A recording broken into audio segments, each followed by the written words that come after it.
को होली की मस्ती बचपन में कुछ ज़्यादा ही रहती थी।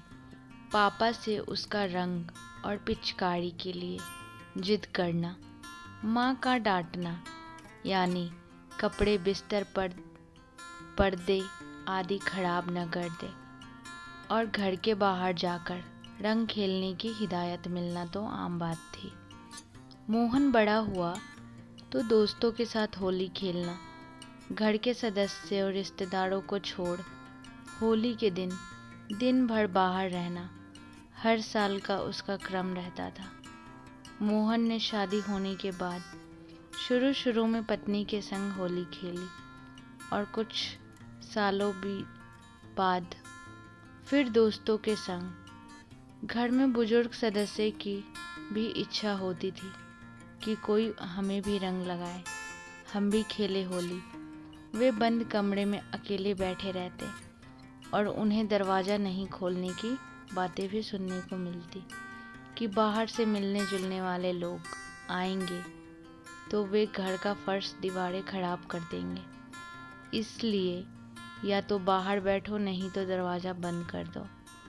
मोहन के पिता बाहर बैठे रहते। अक्सर देखा गया कि बुजुर्गों को कोई रंग नहीं लगाता। लोग पूछते तो वे महज घर के सदस्यों का हाल बताते रहते। ऐसा लगता है कि घरों में बुजुर्गों के साथ बैठकर भोजन करने एवं उन्हें बाहर साथ ले जाने की परंपरा तो मानो विलुप्त सी हो गई है।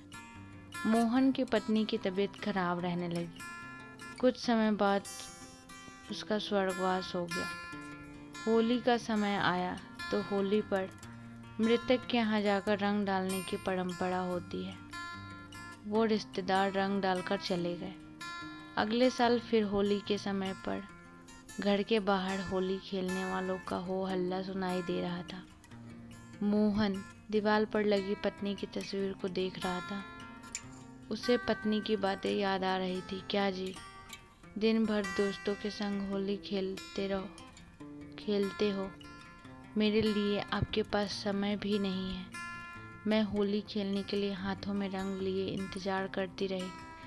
इंतजार में रंग ही फीका पड़ हवा में उड़ गया। मोहन आंखों में आंसू लिए, दोनों हाथों में गुलाल लिए, तस्वीर पर गुलाल लगा सोच रहा था, इस बार त्योहार पर तो घर के लिए भी कुछ समय निकालना था। वे पल लौट कर नहीं आ सकते जो गंवा दिए। जब बच्चों की माँ जीवित थी तो बच्चों एक दूसरे को रंग लगाने के लिए दौड़ते, तब वे माँ के आंचल में छुप जाते थे। अब मोहन के बच्चे मोहन और घर के बुजुर्गों को रंग लगा रहे थे। हिदायतें गायब हो चुकी थी। मोहन दोस्तों से आंखों में आंसू लिए हर होली पर यही बात को दोहराता, त्योहार तो आते हैं मगर अब लगते सूने हैं। तो दोस्तों, आई होप कि यह एक प्यारी सी छोटी सी स्टोरी आप लोगों को पसंद आई होगी। आगे भी मैं ऐसी स्टोरीज लेकर आती रहा करूँगी। जब तक के लिए अपना ध्यान रखिए, स्वस्थ रहिए, मस्त रहिए।